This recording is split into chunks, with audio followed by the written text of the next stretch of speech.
Hello friends, आपका स्वागत है हमारे चैनल पर। मेरा नाम है ध्रुव और आप लोग देख रहे हैं द लर्नर्स कम्युनिटी।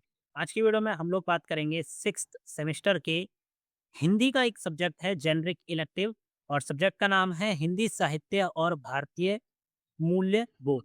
ये आपके सब्जेक्ट का नाम है, ये आपके सब्जेक्ट का यूनिक पेपर कोड है। आज की वीडियो में हम इस सब्जेक्ट के प्रीवियस ईयर मतलब लास्ट ईयर जो आपका एग्जाम हुआ था उसका क्वेश्चन पेपर लेकर आए हैं। इस क्वेश्चन पेपर से आपको आइडिया लग जाएगा कि कौन से क्वेश्चन आएंगे, ठीक है, और कौन सा क्वेश्चन इंपॉर्टेंट है, इस वीडियो में हम कवर अप करेंगे। तो चलिए वीडियो को शुरू करते हैं। और अगर अब तक आपने हमारा चैनल जो है सब्सक्राइब नहीं किया तो प्लीज चैनल को सब्सक्राइब करिए। इंपॉर्टेंट वीडियो है आप लोगों के लिए और काफी ज्यादा जरूरी भी है।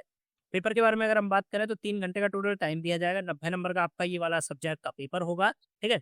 क्योंकि प्रीवियस ईयर में भी सेम मार्किंग फॉलो करी गई थी, इस साल भी सेम मार्किंग फॉलो करी जाएगी। बात करें यहाँ पे आपको सारे के सारे जो क्वेश्चन हैं उनके आंसर देने हैं, कोई भी क्वेश्चन जो है छोड़ना नहीं है। अब हम देखते हैं क्वेश्चंस। तो आपका हर एक क्वेश्चन 15 नंबर का आएगा। तकरीबन 15 नंबर के आपके होंगे यहाँ पे 4 क्वेश्चन, ठीक है।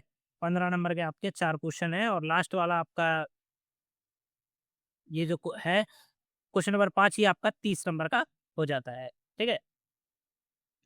15 के 4 क्वेश्चन और लास्ट वाला क्वेश्चन 30 नंबर का, जिसमें आपको 10 10 नंबर के 3 टॉपिक जो है उनके ऊपर लिखने हैं। अब क्वेश्चंस देखते हैं। पहला क्वेश्चन बनता है आपका कि मूल्यबोध की भारतीय अवधारणा का भारतीय अवधारणा जो है उसको विश्लेषित करना है, उसको एक्सप्लेन करना है। इसको मूल्यबोध की जो भारत की अवधारणा है उसको ये आपको बताना है।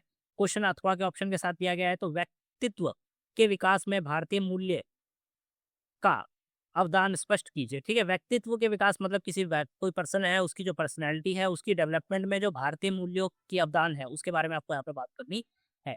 फिर आता है क्वेश्चन नंबर 2, केवट प्रसंग में मार्मिक भाव संवेदना पर प्रकाश डालिए। जो केवट प्रसंग है उसमें जो मार्मिक भाव मतलब आप जैसे एक प्रकार से ये कह सकते हैं कि जो तुम भरी भावना है उससे रिलेटेड जो संवेदना है उसके ऊपर आपको प्रकाश डालना है, ठीक है। फिर आता है अथवा वाला क्वेश्चन। तो भारत भारतीय राष्ट्रीय संस्कृति सांस्कृतिक जागरण की काव्यात्मक अभिव्यक्ति है, स्पष्ट कीजिए। इस चीज को आपको बारे में स्पष्ट करना है।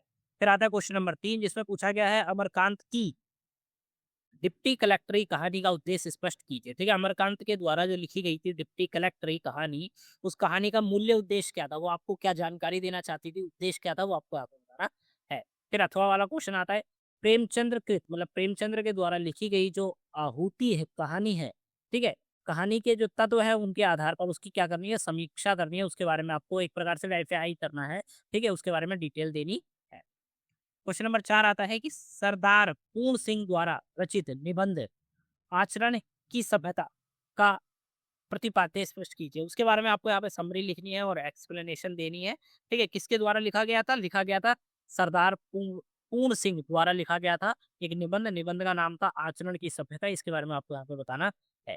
फिर अथवा वाला क्वेश्चन आता है जिसमें पूछा गया है कि विद्या निवास मिश्रा के द्वारा जो रहीमन पानी रखिए, ठीक है, ये वाला जो निबंध है इसकी मूल संवेदना क्या है, मूल भावना क्या है, वो आपको यहाँ पे बतानी है। तो ये हो जाता है। फिर आता है क्वेश्चन नंबर 5, लास्ट क्वेश्चन आता है किन्हीं 3 के ऊपर आपको टिप्पणी देनी है। टोटल यहाँ पे 5 टॉपिक दिए गए हैं, आप देख सकते हैं। कोई भी 3 टॉपिक जो भी आपको बहुत अच्छे से आते हैं उनके ऊपर आपको टिप्पणी देनी है। पारिवारिक मूल्य है, हार जीत में निहित मूलबोध, ठीक है। तीसरा आता है भारतीय समाज और भरत मिलाप प्रसंग।